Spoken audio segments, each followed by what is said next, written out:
Hi, I'm Michelle Fakos, an internationally renowned and award-winning expert on Scandinavian art. I've been lecturing and writing on this topic for decades and am a Swedish citizen living part-time in Stockholm. I'm excited to share with you my research, gleaned from books, journals, letters, and conversations with other experts. I know how hard it is to find out about Nordic art because I had to learn to read Danish, Norwegian, Swedish, and German to do it. Are you with me? Let's get started. National Romanticism was a Europe-wide movement whose purpose was to construct a generic national identity for its citizens that fostered patriotism and social solidarity. National identity comprised the singular characteristics of a nation, those elements that distinguished it from its neighbors. These included aspects fundamental to the life of citizens, such as language, music, religion, and culinary traditions, even if these overlapped with those of their neighbors. In both Norway and Finland, National Romantic art was an essential element of nation building for these two societies struggling to obtain political independence, Finland from Russia and Norway from Sweden. This project was a challenge in sparsely populated mountainous Norway, where many people lived in isolated villages or on farms, some accessible only by water and cut off from the world during winters.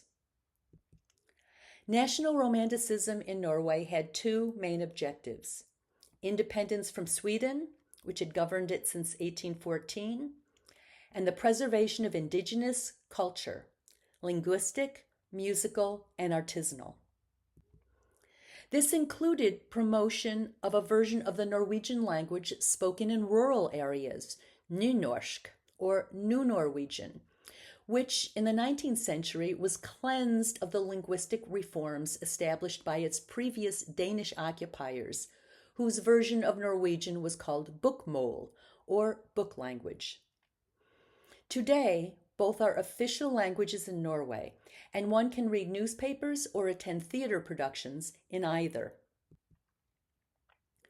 National Romantics also encouraged the preservation of folk dance and music, often played on the hardanger fiddle, an instrument unique to Norway and originating among musicians residing on the Hardanger fjord.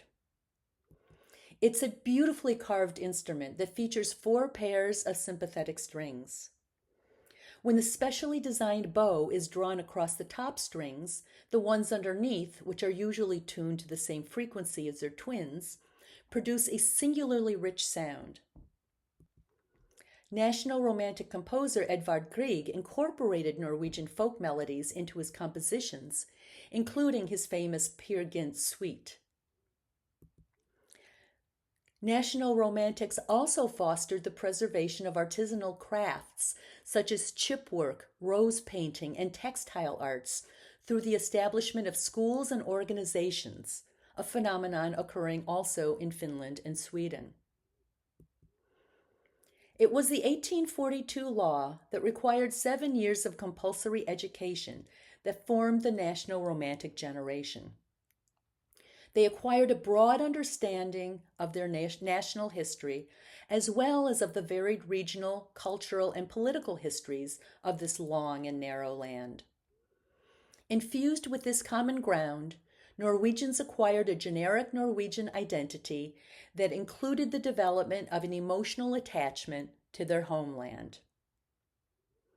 Following 1814, when Denmark relinquished control of Norway to Sweden, Norwegian National Romantics launched a broad cultural movement aimed at creating a cohesive, egalitarian, and prosperous society. They were inspired by the ideas of the 18th century German idealist philosophers Johann Gottfried von Herder and Johann Gottlieb Fichte, especially Fichte's famous Address to the German Nation. In it, Fichte explained the importance of forming a larger social family at a moment when Germany comprised a disparate group of several hundred politically independent entities, and Napoleon was conquering Central Europe on his way to Russia. Following the lead of the Grimm brothers in Germany, Jürgen Moe and Peter Christian Asbjørnsen began traveling throughout Norway in the 1820s to collect folk tales. The first of their volumes, Norwegian Folk Tales, was published in 1841 and formed an important part of the national curriculum introduced the following year. During the 1870s and 80s, many of Norway's national romantic artists lived in Paris, where they belonged to a vibrant community of Scandinavian artists. Nonetheless, the magical, long, light nights of the far north lured most of them home in the summertime, when climatic differences with the continent were at their most pronounced, and the far north at its most glorious. A group of these artists, including Harriet Backer and Kitty Schieland, who had been roommates in Paris, together with Erik Werenskiold, Gerhard Munthe, and Christian Krogh and Eilif Pettersen, formed the summer artists' colony at Skredvigs farm Fleskum, near the village of Bærum, 25 kilometers northwest of Oslo. There they painted outdoors nearly round the clock at a location where, in the weeks around midsummer, the sun barely dips below the horizon and broad daylight reigns for 18 hours a day. There they engaged in intensive discussions about the social responsibility of artists and felt an escalating urge to contribute. Norwegian national romantic painting was off to a strong start when Erik Werenskiold exhibited his Peasant Burial at the 1889 Paris World's Fair, the one where Gustave Eiffel's 300-meter tall tower, intended as a temporary installation, made its debut.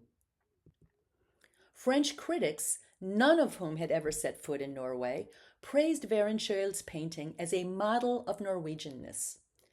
To them, the artist captured the essence of the Norwegian spirit, its modest, community-oriented peasants, and its striking, radiant nature. Critics praised the image's authenticity, recognizing the artist's mastery of landscape painting principles, which they felt Werenskiold wholly transformed in order to capture Norway's impressive geography under the singular conditions of Nordic summer. Few continental viewers, for instance, would likely have considered how funerals in the far north could only occur once winter snows melted and the ground thawed sufficiently for grave digging. In the Nordic countries, corpses often lingered in mortuaries for months. Because Norway had never been a sovereign land, it lacked a state-sponsored art academy in its nation's capital, Oslo, called Christiania until achieving independence in 1905. And because it was poor, there were few exhibitions or collectors. Aspiring Norwegian artists had to go elsewhere for their studies and clients. Johan Christian Clausen Dahl, for instance, studied at the Copenhagen Academy before spending his career in Dresden, where he found German collectors spellbound by his images of the dramatic Norwegian landscape. He returned to his homeland on sketching expeditions, but was unable to find an appreciative audience in Norway until the second half of the 19th century, when citizens exposed to a patriotic public education and enriched by the arrival of the Industrial Revolution began to collect. Because Norway was a poor and rural country with people living in small, isolated communities, 19th century life for Norwegian peasants didn't differ dramatically from that of earlier centuries. Self-reliance was the norm, which meant Norwegian peasants raised their own food, built their own homes, and made their own clothing and furnishings. They proudly asserted their peasantness, in contrast to what they perceived as the haughty, cosmopolitan superiority of their Swedish rulers. Inspired by Viking ornament and medieval timber stave churches that exist only in Norway, a decorative style known as dragon style emerged in Norway's decorative arts. It became popular with tourists as well as natives. Typical of this were the productions of Lars Kinsarvik, whose elaborately carved and brightly painted furniture appeared at the Paris World's Fair of 1900 and were eagerly purchased by collectors at home and abroad. The elaborate interlace might remind you of Celtic design, but the strange faces are quintessentially Norwegian. For affluent Norwegian patriots, dragon-style silver became increasingly available, sometimes embellished with enamel work, as you see in Marius Hammer's beautiful rose bowl. And textile crafts witnessed a revival. Gerhard Munthe, a patriotic Norwegian landscape painter until 1890, shifted his focus to furniture and tapestry design for the remainder of his career. He made his designs in pencil and watercolor, which were then executed by skilled artisans. Here we see his magnificent Valhalla cabinet, made in 1910 and executed by the woodcarver John Borgensen, and alongside the sketch Munthe made for the image, carved and painted on the lower portion. And here, his watercolor design for the wise bird, which was woven by one of several female weavers with whom he collaborated. None of Munthe's designs came directly from Nordic myth, legend, or folklore, although they were loose inspirations, as was folk song. All the images were original products of the artist's imagination. This story, as Munthe explained it, was about a wise king. We see his palace in the right background, and he is accompanied in the forest by a page who carries a sword for protection. Although he had advisors, the king felt that nature was wiser than humans. So we see him here consulting the wise bird of the forest.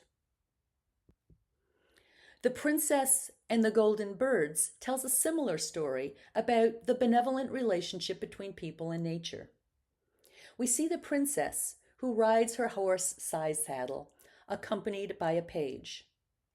She reaches out to catch one of the elusive magical birds, while a long-nosed witch and two geese stand on the viewer's side of the image, overlapping the floral border.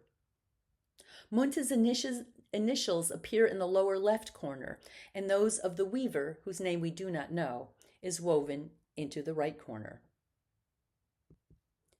Norwegian National Romantics pursued an agenda that differed dramatically from that of their colleague Edvard Munch, who was deeply engaged with the Europe-wide symbolist movement and evidenced little interest in politics or social reform.